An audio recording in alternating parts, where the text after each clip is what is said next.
Trying to save the world before liberating yourself is like carpeting the earth rather than wearing sandals. Because until we accept what is, we can't authentically lean into what might be.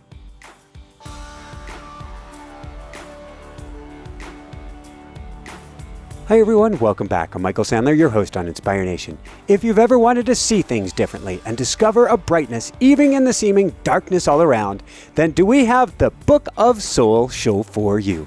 Today I'll be talking with Mark Nepo, spiritual writer, poet, philosopher, spiritual artist, the author of the New York Times #1 bestseller, The Book of Awakening, an all-time favorite spiritual author of mine, and I'm not just saying that, and the author of a brilliant, beautiful new book, The Book of Soul.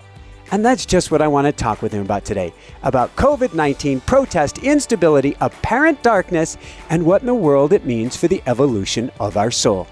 That plus we'll talk about Mira and Zuzu, horses and polo, gotcha, baddies and goodies, Einstein and compassion, elk and sunset, winter wave froths, and Lindenhurst, New York, Mokatow prison and the old Jewish cemetery, and what in the world pleonexia has to do with anything.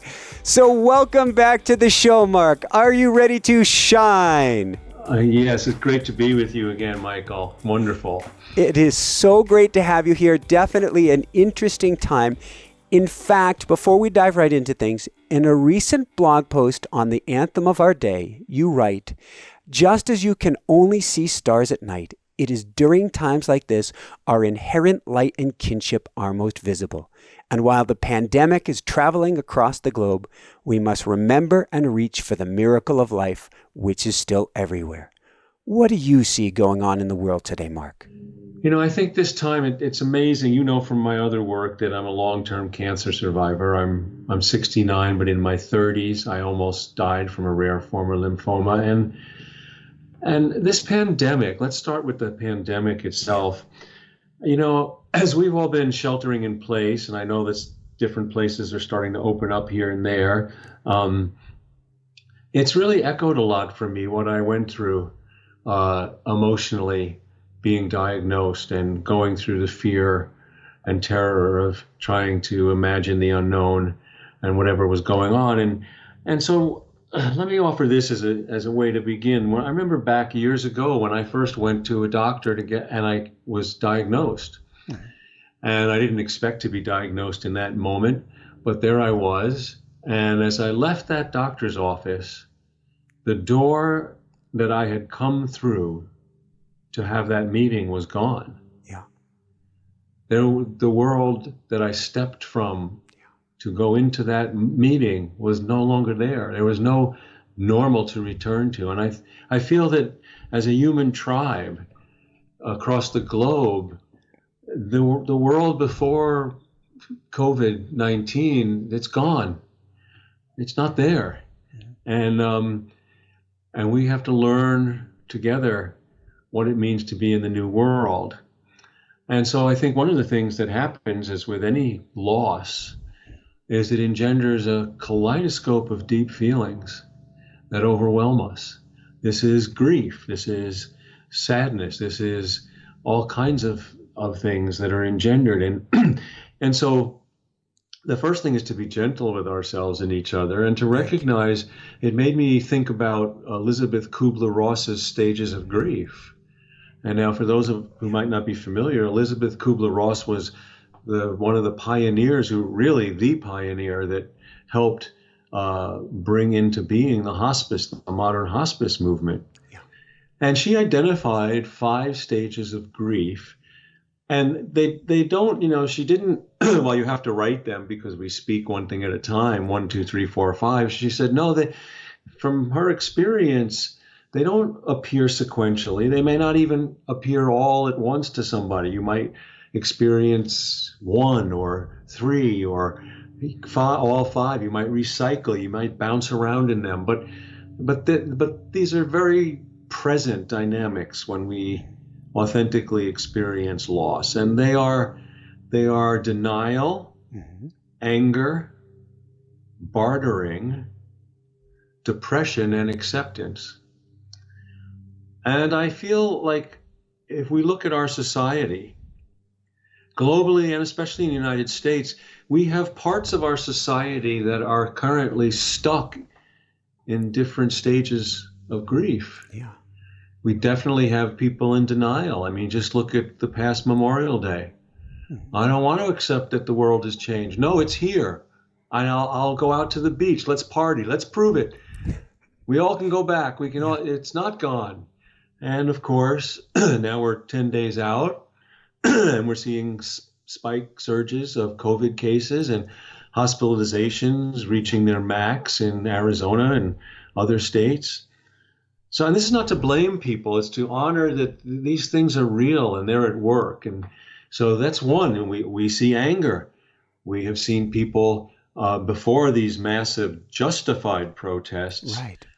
In terms of Black Lives Matter and against the horrible, horrible atrocity of the killing of George Floyd. But, you know, before and around, we've seen these protests against wearing masks and storming here in Michigan, where I live. You know, there were people storming the Capitol with guns, you know, and anger. So this is a stage of grief. What are they exactly protesting? Biology? Gravity? Who, you know, it's like an adolescent mad at their parents for making them stay in their room because they have measles, you know. And we have people bartering. Oh, you know, I'll be a nicer person. Just don't let me have this virus, you know. But hopefully all of us, it's bounce around enough in this pinball machine of grief that we land in acceptance. Because until we accept what is, we can't authentically lean into what might be. And so, as in all times in history, no one knows how to do this. We're learning together. I think that also in this time, you know, we have been forced to stop. We have been you know, the word Sabbath in the Jewish tradition literally means the one day we don't turn one thing into another. And and so what? So we see the sanctity in all things because we stop. Yes. We have been forced into a global Sabbath. We have been forced to stop bending, breaking, manipulating, turning things around.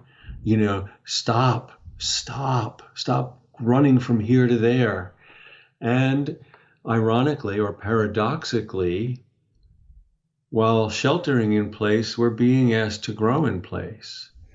While we need so many masks in the outer world to help everyone and our first responders and our caregivers be able to care for everyone, inwardly we're being asked to drop our masks, to take them off, to be where we are, to see each other. And, you know, as in the Hindu tradition, the ethic, thou art that. Every tradition has a form of this, but no, we are each other. What happens to one happens to all. This is real now. It's not an abstract, beautiful thought. If I put a mask on, I'm putting it on for you as well as me. If I wash my hands, it's for everyone. There are a few thoughts that come to mind, and maybe we'll sew these two quotes together. We've tried desperately to separate beauty from suffering when it's beauty that softens our suffering.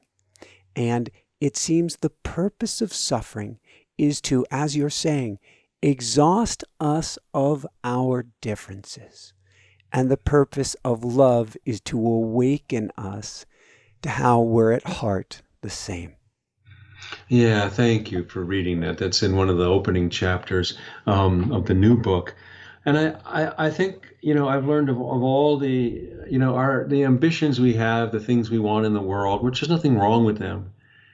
But they all lead us sooner or later to the big ambition, which is just what you were reading. And that, yeah, we get exhausted of our differences. I learned this, saw a very powerful example of it the first time I ever drove down US 1 in California, down the coast. and near Monterey and all along that coast of mid-California up to San Francisco and beyond, up north a little bit. There's this incredible, beautiful rocky coast, and there's these little small stone islands that are, quarter mile, 200 yards off here, there. Well, I stopped and there was one that was a little ways out and covered. It was a rough day, rough sea, windy. That stone island was covered with seals and cormorants and herons and ducks and everything, all kinds of sea life. And Michael, they were literally laying on top of each other. Mm-hmm. And normally they would have territories, but they were all so exhausted from struggling to get up on that rock out of the rough sea that they were exhausted of their differences, and there was room enough for everyone. I think we're in the midst of such an exhaustion globally and racially and just in our human sense. These incredible, courageous, and sustained protests all around the world. I wonder, and they're so justified, and I wonder if part of their dynamic strength, if it would be there to this degree, if not for the pandemic, has broken us open. For how many people would it have been an idea, a worthwhile idea, but because we've been broken open, because we've been forced to stop, it bypasses our mind. It goes right to our heart, and we go, no, that's not right. That's not just an idea. That's not political. It's human. And it's not fair. And it's not, and at the level that can reach our heart is the level where justice and healing become one. Thank you. In fact, you have this beautiful quote talking about the heart, talking about fear, and a concept that I've kind of put together, fear and a term from Ram Dass. He says to snuggle up. So I say snuggle up with fear. You say the messy miracle we walk through called life is fragile and resilient, ever present and never guaranteed. Love moves us toward the miracle while fear moves us toward the mess. And since fear gets its power from not looking, we are called, no matter our circumstance, to enlist the strength of heart to look through our fear. And I think that's what's going on now. Yeah, I think, and let's start at a very personal level. I think fear, because there's a lot of fear in all dimensions, and the pandemic has engendered a lot of fear. Fear is the other virus. You're right. And it's, and but there can be a third virus of love. Well, yeah, as I was going to say, that love needs to move as quickly as fear. Love needs to move as quickly as disease. Give needs to move as quickly as take. And I think we're seeing that. And one of the challenges, and this also goes back to my cancer journey, that we need to feed something other than our fear. There's a proper place, I believe, for fear. Mm-hmm. Fear, we're never going to get rid of fear. But fear in its proper place is there to alert us of legitimate danger. Yeah. But it is our job not to feed fear. Thank you. So, when I'm afraid, the times that I've asked my fear, what should I do? Well, my fear says, be more afraid. I thought you'd never ask. But I need to ask my heart, my soul, what I need to do, not my fear. The fear does need to be snuggled up to, as Ram Dass so lovely points to, because our fear needs to be held. But I feel that I've learned over time that our fear needs to be moved through and not obeyed. Not obeyed, to move through. One of the great things Rilke said, the great German poet Rilke, he said, let everything happen, beauty and terror. Mm-hmm. No one feeling is final. Keep going. Keep going. And fear does get its power from not looking. And it gets its power from the future and the past, because however difficult this moment may be, it's known. Yeah. And so when we rush to the future or the past, we empower fear. We empower fear. But we always have that option of coming back,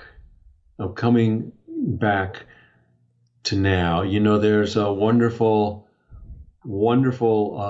anonymous Hindu teaching story about fear and pain, about a master and an apprentice. There's always a master and an apprentice.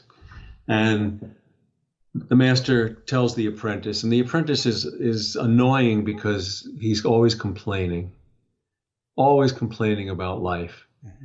So the master says to the apprentice, okay, I want you to get a handful of salt, bring it to me quietly, and put it in a glass of water. So the apprentice does this. And the master says, drink from it. So he drinks and he spits it out. The master says, what's the matter? He says, oh, it's bitter. The master says, I want you to get the same exact amount of salt, put it in your hands, and follow me quietly. Apprentice does it. The master leads the apprentice to a lake where he says, put the salt in the lake. He does. The master says, drink from it. He kneels down, he scoops up water, it dribbles down his chin. The master says, well, he says, oh, it's fresh. And the master looks at the apprentice and says, stop being a glass, become a lake. Stop being a glass, become a lake. And this ancient anonymous story tells us that everybody gets their handful of salt. You may get it all at once, you may get it a grain at a time, but no one goes through life can avoid the handful of salt. The only thing we can do when faced with fear and pain is to enlarge our sense of things. Be a lake, so we can right-size it. Because, and you may hear that, someone listening may say, well, then I won't be a glass anymore. Oh, yes, we will. We all will, because we're human. That's not the point is because fear and pain, that's how they say hello. They make us contract and get small. And our job is to be a lake, to enlarge our sense of things. And if we don't, not only will we suffer, but we will get bitter. It makes me think of, I'm going to bring in Carl Sagan and the Blue Dot. Voyager going past Pluto and looking back at the Earth from the edge of our solar system, and how different the world is and our challenges from that, we'll call it beyond lake, ocean-like size of things, rather than our glass. And this is why, one of the great teachings in the Native American tradition, that elders and council would say, well, before we make a decision, let's consider it from 7 generations forward.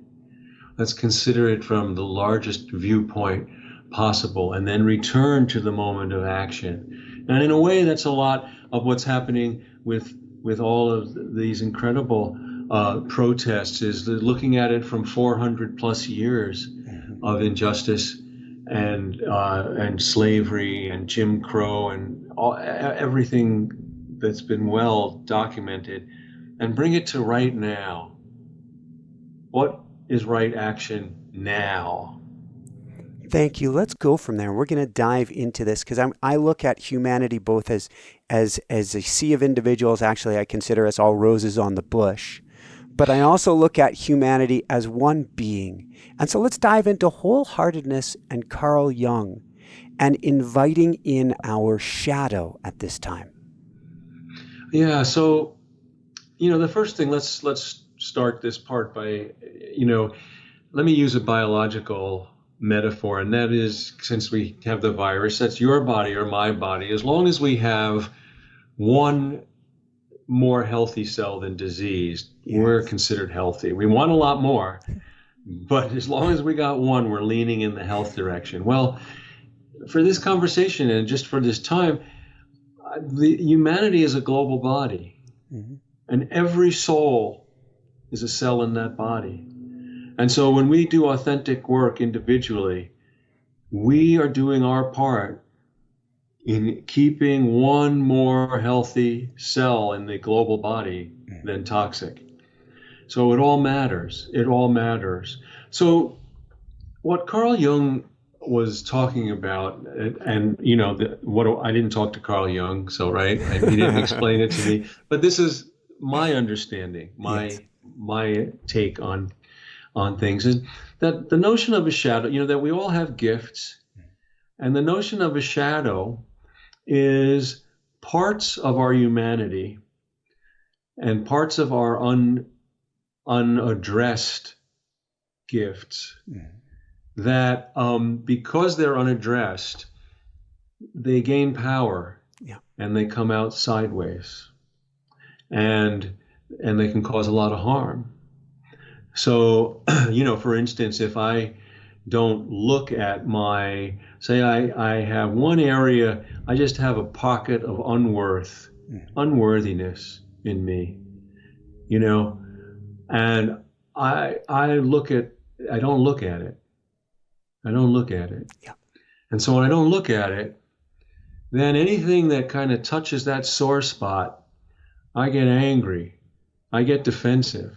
I might even get violent verbally, or to keep that away because it's causing me great pain, I think, because it's touching that spot. But what's causing it great pain is it's remaining unseen, unprocessed, unlooked at. And so I do harm. I do harm.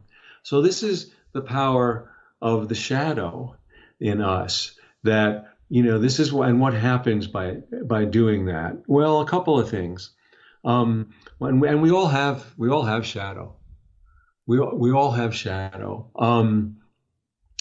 And so the goal for us, a part of an inner practice, is to continually be devoted to become as aware of these things as possible, so we can bring them into the light and mitigate their unconscious power. So that means two things to me in very practice terms. You know, one is, this is on the individual level, helping the cells in the global body. If I want to reduce violence in the world, the first thing I can do is face what is mine to face. And then I won't be acting out on others. And the second thing I can do is listen to honest friends, because we all have blind spots. And an honest friend will tell me, you know, that wasn't very kind what you just did. Huh.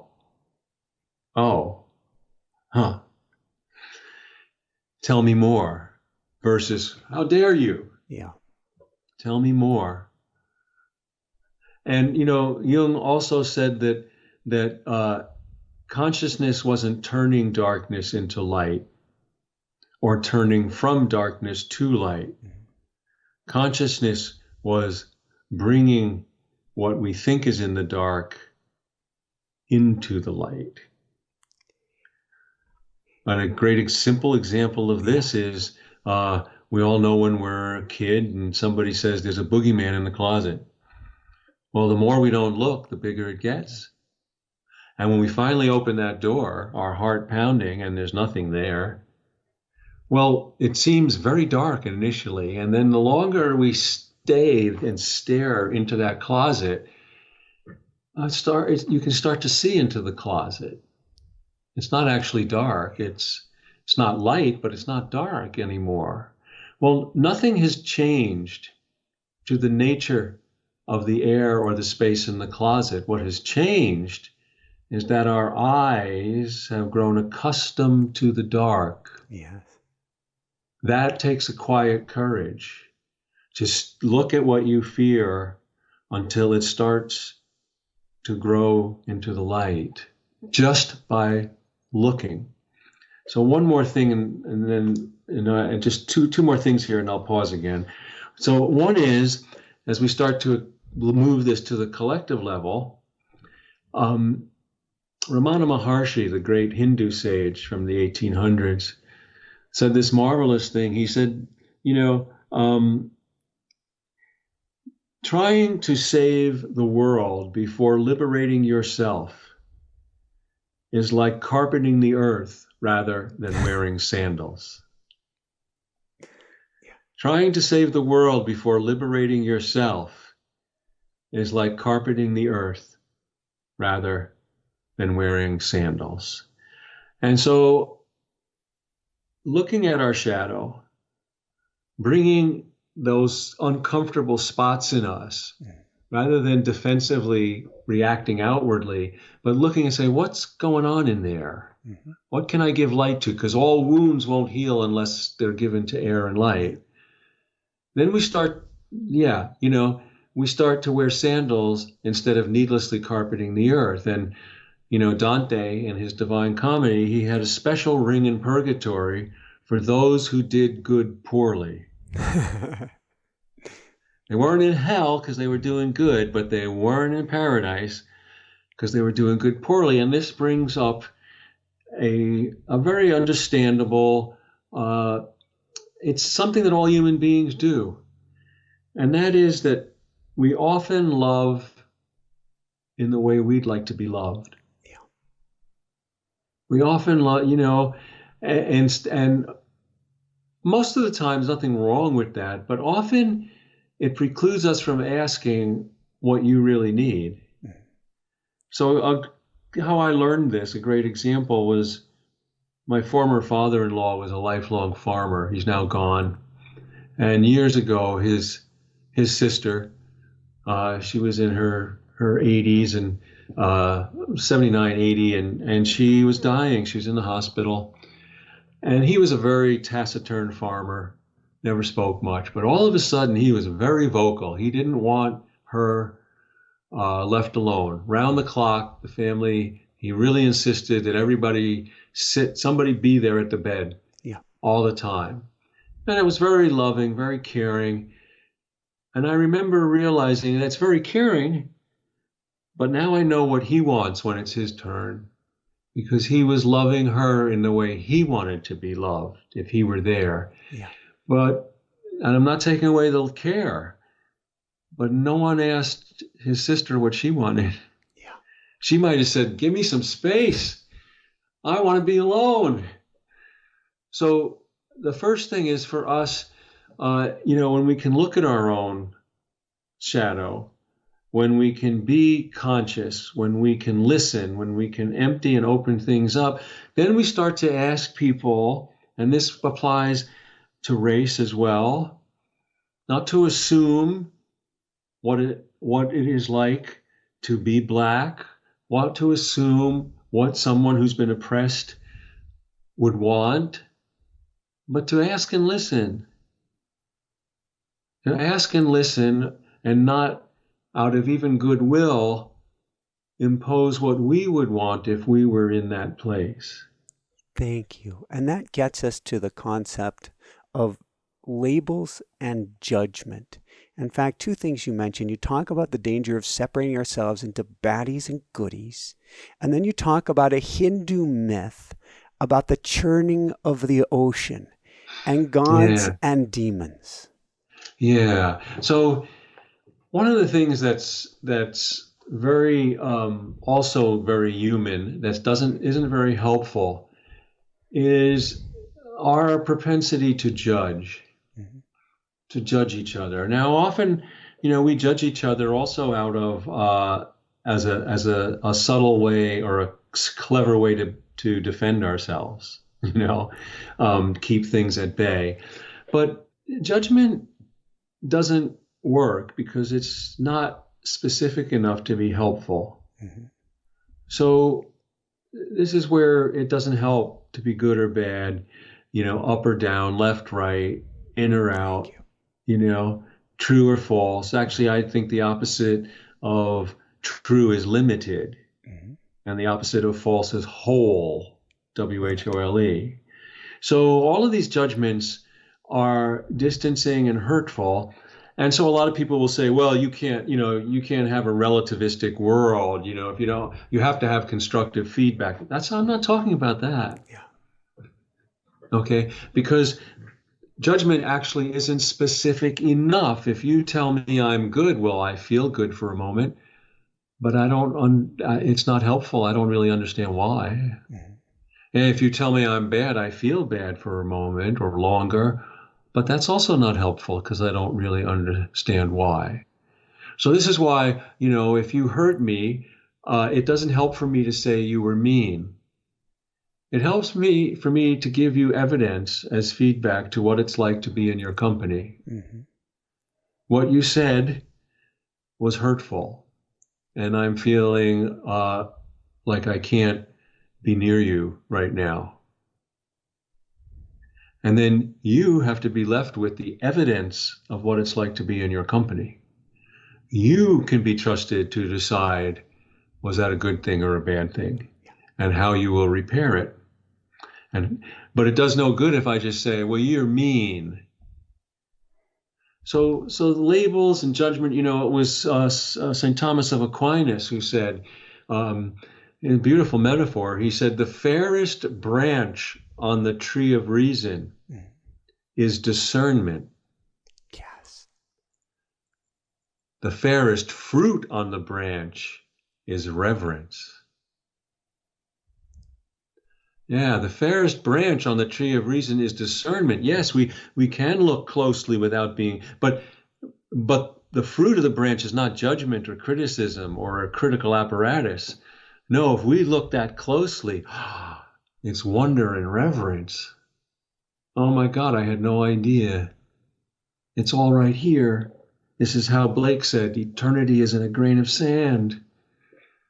And this is why right now, with our hearts broken open, the whole world can see that horrible public lynching of George Floyd and say, oh my God, just as eternity is in a grain of sand, 400 years of oppression is in those 8 minutes and 46 seconds. There's no way around it. Things can't go on anymore this way. We can also, I want to thread a needle carefully. I'm the opposite of making light, but we can look with wonder and reverence at everybody waking up at this moment. Absolutely. And an incredibly positive opportunity for something greater at this time. Well, and I think that's happening. And I think they're wed together, they're wed together. There's never, I don't think we can separate out into positive and negative all the time. They're always, this is one of the paradoxes of life, is that, from the beginning of time, we have anonymous stories in Assyrian times about people saying, God, I just want the good things. You can keep all the bad stuff. So that's been going on forever. It's understandable. But the paradox about life is that it's the wholeness of life that is a healing resource. Yes. And we can't separate it out. If I say to you, take water, which is made out of hydrogen and oxygen. And if I say to you, I'd only like a glass of the hydrogen, please. Well, even if you could do that, yeah, it would no longer be water, and it would no longer be quenching or life-giving. And the paradox is that the wholeness of life is quenching and life-giving, and it is our job to sort out what's resilient and loving and kind.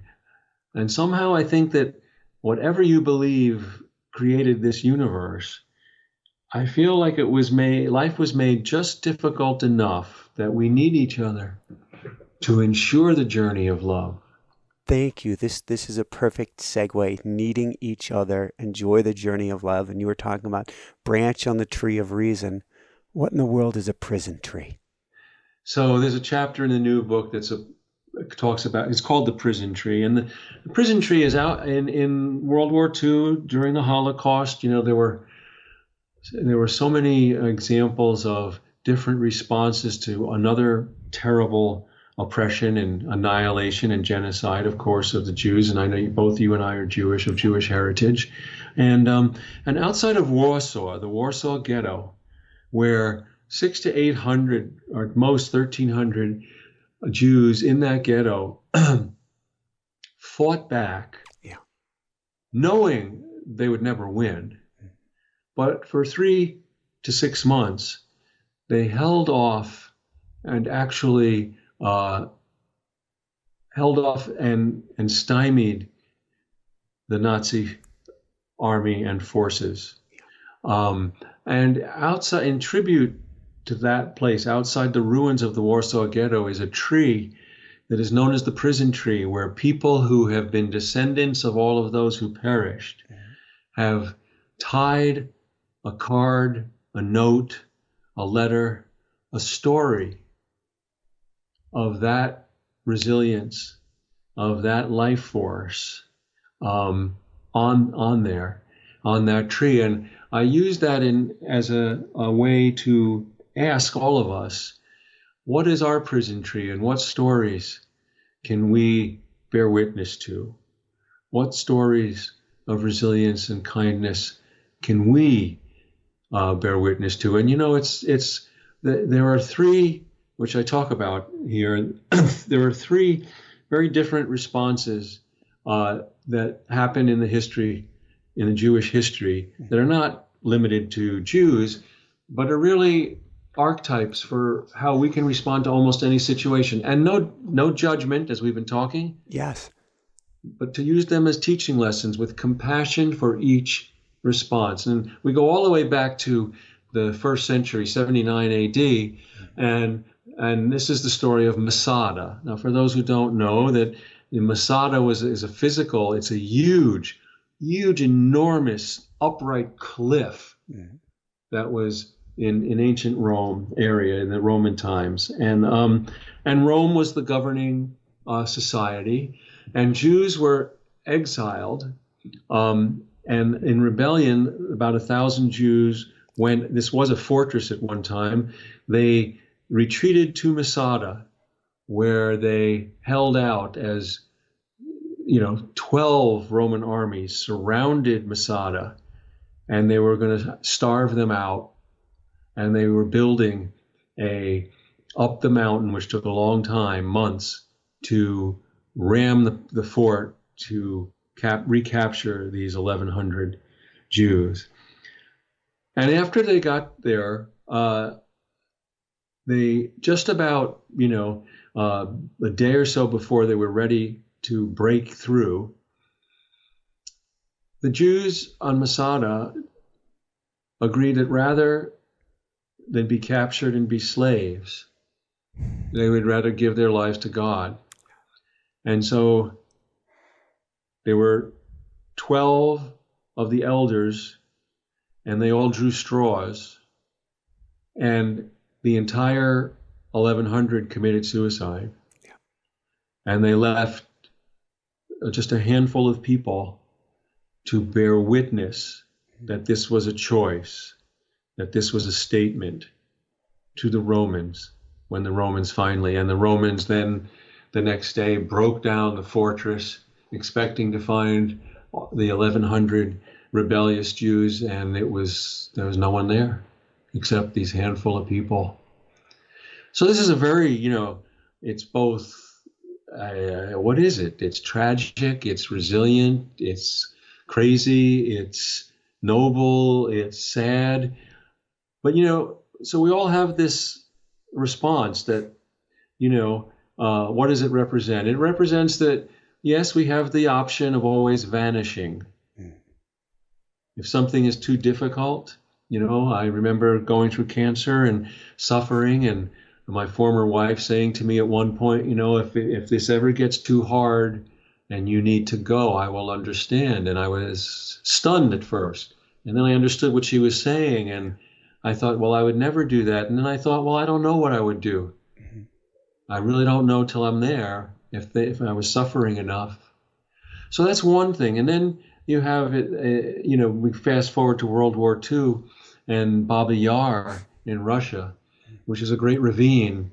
And the Nazis, one of the horrible, horrible mass genocides where they literally shot over 30,000 Jews. They were lined up just endlessly and stripped they took their own clothes off and lined up and shot and pushed into a mass ravine. And again, none of this is judgment, but people were so stunned, so depressed, so numbed, so powerless that after a while there was no resistance. Again, not to judge anybody, but we all know in abusive situations, all know in families or people who have been children or partners of violent alcoholics, that there comes a certain phase of abuse where you're just powerless, and someone from the outside could say, well, why didn't you leave, or why didn't you fight back? Well, the spirit was drummed out of you. And then you have the Warsaw Ghetto, where against all odds, knowing they would not win ever, they fought. And there's a story that in the ghetto, the very first strike against the Germans was a 17-year-old girl who were being lined up to be trained to Auschwitz. And she broke from the line with a knife and stabbed an SS officer. And she was immediately shot. But what that young woman did, this was written by someone at the time who we have the letters. For the first time, the Germans were seen as touchable, as human, as hurtable, as not, and life was possible. She had punctured the barrier of oppression, even though it was a violent act. So all of this, the prison tree brings up that all of us have, in any situation, we can vanish, we can comply, or we can be who we are no matter what. And without judgment, because if you were in those positions, I could easily see myself doing any one of those three things. It's interesting because you mentioned you get at the core of post-World War II, maybe we'll call it American anyway, Jewish psyche. And you say, and this is not just applicable to Jews, but you say that each day we have to choose every day whether to be known as a Jew or not. Yeah, and it doesn't apply to, but I learned this when I was in Prague in 2009. I was speaking at a conference, and I had gone to the Jewish quarter and the old Jewish cemetery in Prague, and that cemetery goes back to the 1200s, and it is not an orderly, groomed cemetery. Yeah. There are 500 or more thousand graves in a space that would hold, 100,000. So people are buried on top of each other. The stones are it's like a geode of tombstones. They're like angled and coming out and stained and broken and burned. And, at first it's like this compelling, oh my God.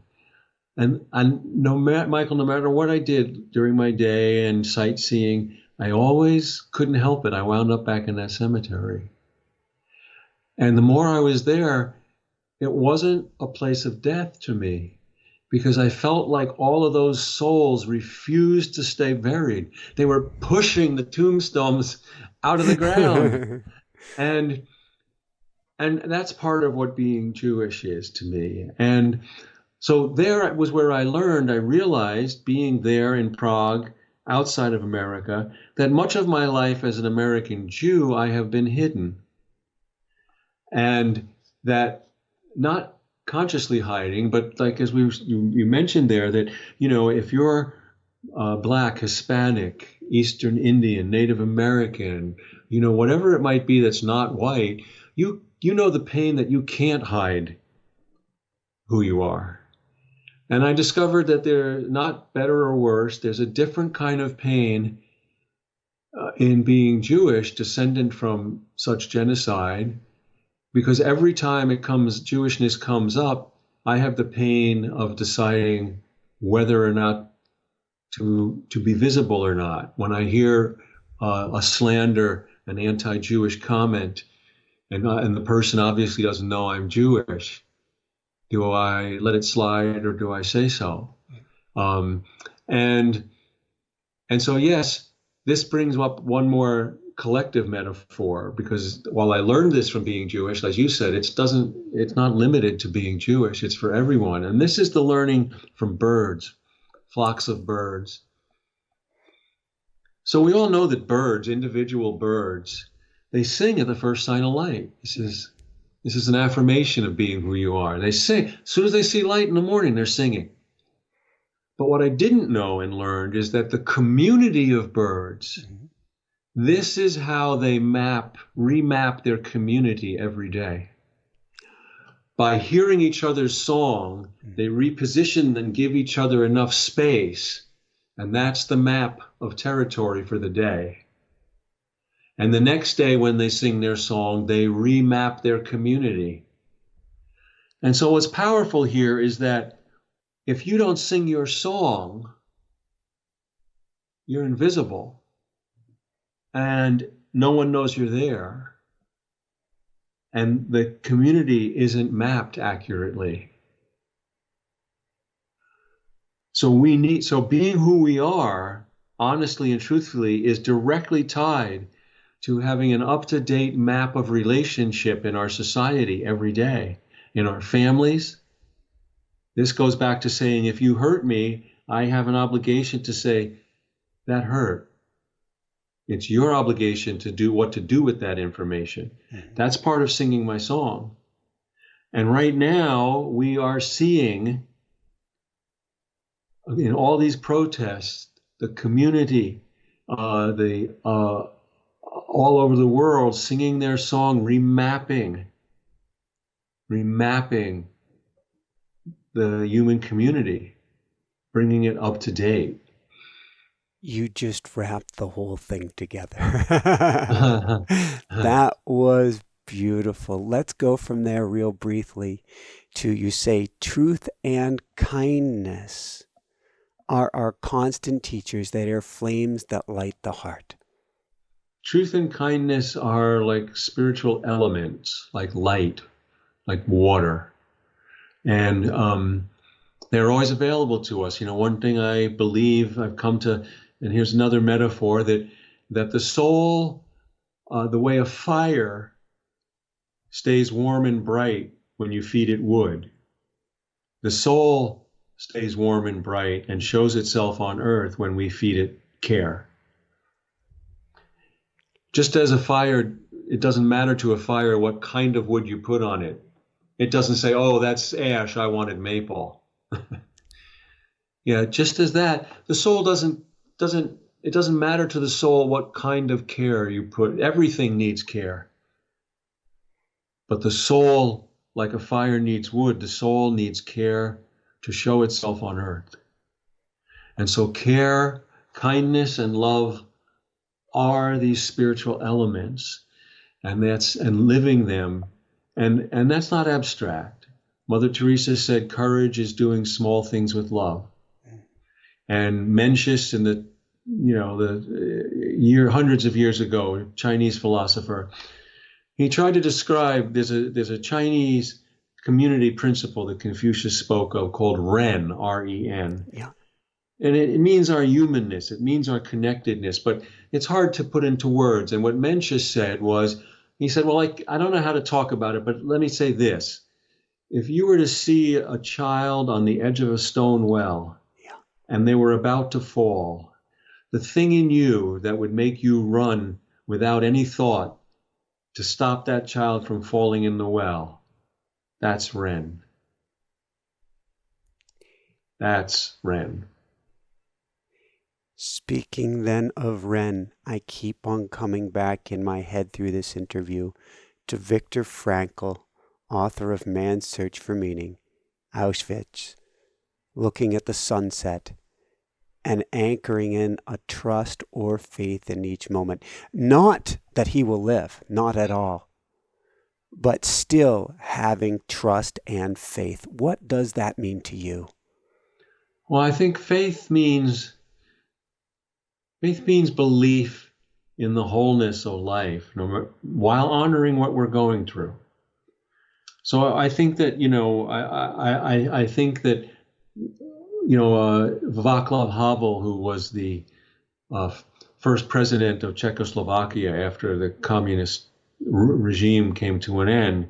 And he was also a poet and a playwright, so he was a poet president.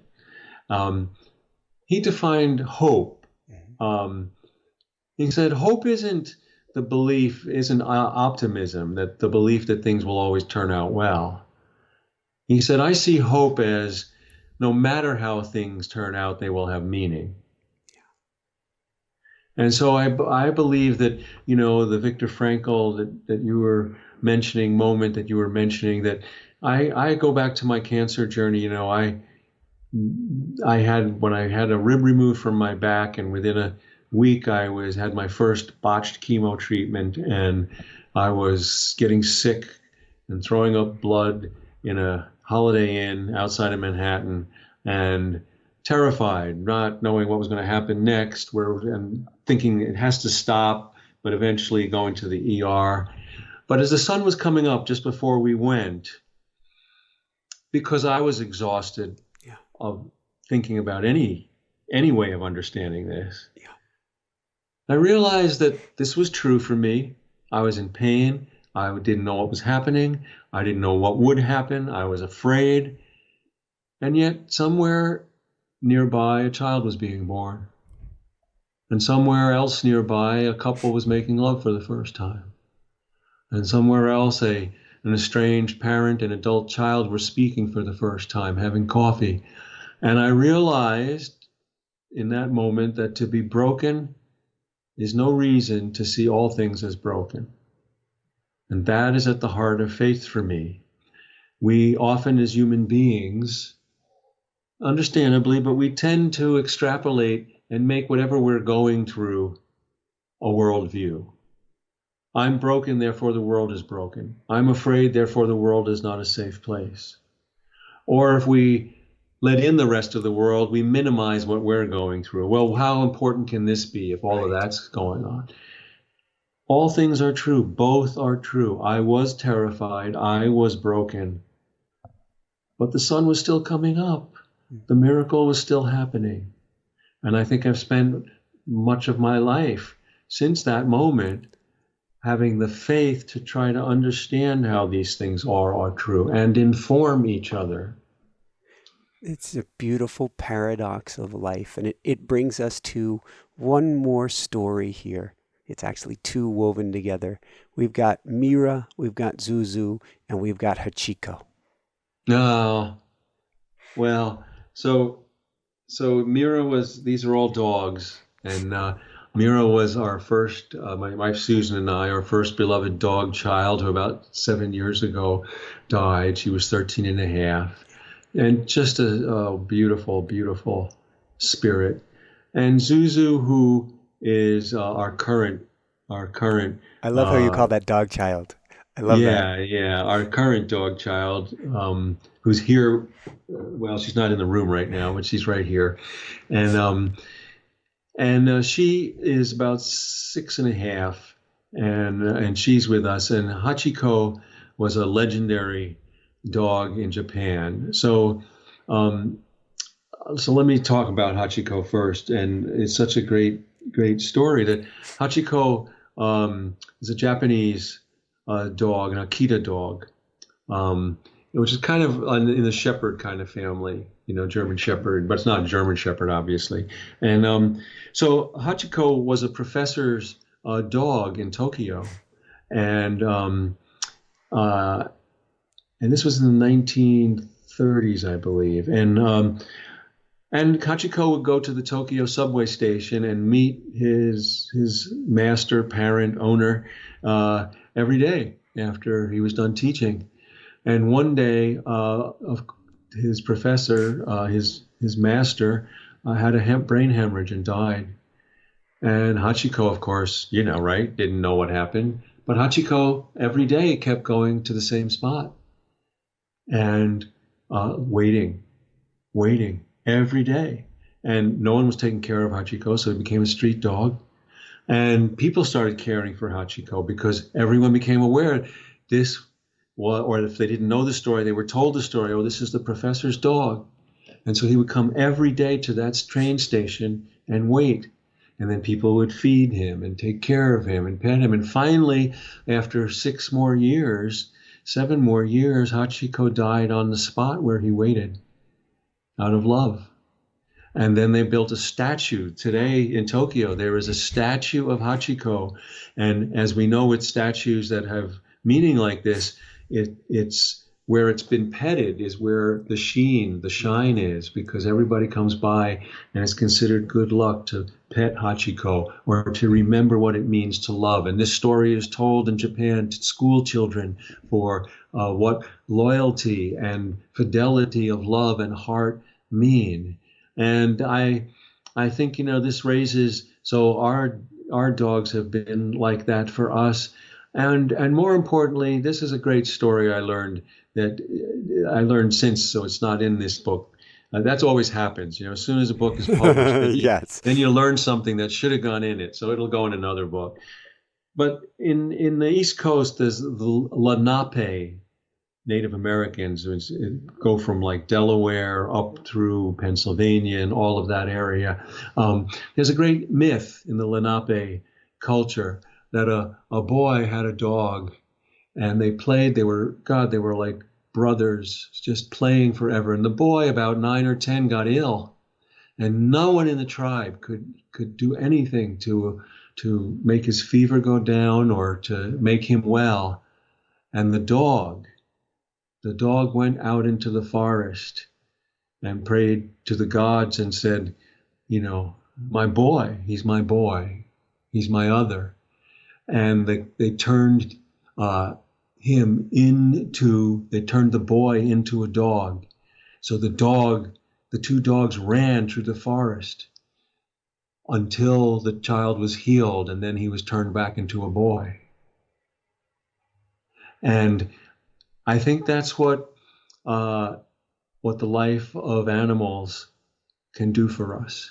That's what dogs do for us. That's what they, every time my dog wants me to play, wants me to get away from this desk and go out and play, for a moment I become a dog and I become healed and can go back to being human, more whole. Woohoo! I've got my kitty sitting in the window, the love bug, who was always here. She asked into the studio. That's why I got up right before we started. She wanted to hold space, and each morning we have a sacred practice now. We put some birdseed in our hands, and we sit with squirrels and chipmunks and golden mantle squirrels in our lap each morning as our meditation. Oh, that's great. I want to weave one more thing together here, and then we'll wind it down and do a brief poem, which is in your recent blog post, The Anthem of the Day. You write, as we practice caution and social distancing, let us not distance each other in our hearts. And then you wrote in your most recent book from Thomas Merton, if we truly beheld one another, we would fall down and worship each other. Yeah. This is the power. If we can truly behold each other, we are more together than alone. We are more together than alone. And great love and great suffering force us to live that truth. Thank you. Where can people go to find out more, to find your beautiful work, the Book of Soul, and your webinars? Yeah, thank you. So, of course, my website, marknepo.com. And I've also begun, because of this time, that I'm a lifelong teacher and I love being in person with people. So that's been a big loss for me. And I've been learning how to be in that space online. So right now I'm offering my first webinar, 3-session webinar over 3 weeks. And it's working really well. And we've had just last Monday, the first session had about 500 people from all over the world. I'm very grateful. And so as I will keep doing that form. So I have a separate website, live.marknepo.com, where anything I'll be teaching online in that format will be there. So folks can turn there to see what's coming next. Thank you. And so before we do a brief poem, I usually like asking any last words of wisdom, but maybe I'll ask it this way. What are your hopes and feelings for the future of humanity? What we face is different, but it's not. Every generation has had its form of pandemic or oppression. And so this is what our incarnation represents versus progress. Progress is where what one generation can learn can help the next. Yeah. But incarnation is everyone. No one can do it for you. Everyone, once they're born, has to live through this life, its beauties and its hardships, and show up for ourselves and each other and for life. And so it's our turn. And so my hope for all of us is that we hold nothing back. And we hold nothing back, and we make the most of our turn together. We show up for 7 generations. Iroquois, at least. This has been beautiful. I've been on the edge of tears. I've cried a few times, but I've been on edge of tears in a beautiful way because this has been so open-hearted, so wholehearted. I cannot thank you enough. Would you have time to share a brief poem with us? Sure. So this is a poem, and thank you, Michael. It's a joy to be with you again. This is a poem called Below Our Strangeness. Yeah. My soul tells me we were all broken from the same nameless heart, and everything wakes with a piece of that original heart aching its way into blossom. This is why we know each other below our strangeness, why when we fall we lift each other, or when in pain we hold each other, why sudden with joy we dance together. Life is the many pieces of that great heart loving itself back together. And so, every day we're asked to listen for the one heart we're all a part of. And every time we're authentic, we love another piece of that one nameless heart back together. You could say that loving the world back together is at the heart of every soul's destiny. Woohoo! Oh my God, big man hug. This has been awesome, Mark. This has been awesome. This has been awesome. This has been awesome. Oh, well, thank you, Michael. Thank you. It's wonderful to be with you as always. Goes both ways. So for everyone out there, this is Michael Sandler saying, be well, have fun, get the Book of Soul, and begin listening to that one heart again today, and shine bright. Woohoo! Awesome, awesome, awesome, awesome, awesome. You did some good today, Mark. Oh, we did. We did together. Thank you. If you're watching this, then you are a light worker. You're a light warrior, and I want to help. We offer everything from boot camps, mini masterclasses, full-on masterminds, and private one-on-one coaching with me. To find out more about our upcoming courses, simply visit inspirenationuniversity.com or click on the links below. And to find out more about coaching, simply visit inspirenationuniversity.com/coaching. We also have weekly YouTube live events with me where you can ask me your questions live, and YouTube premieres featuring me and our guests. Simply subscribe below and click on the bell icon to be notified of upcoming shows. I have just been so incredibly touched by Mark Nepo's interview on the Book of Soul. To check out more incredible, heartwarming, open-hearted, wholehearted interviews, click here, subscribe below, click on that bell icon to be notified of upcoming shows, YouTube premieres, and live events with me. And check out our boot camps and mini masterclasses by clicking on the links below. Big thumbs up if you like this. Subscribe, of course. Leave your comments. Love you guys so much. Shine bright. We're in this together. Woohoo! Love you guys.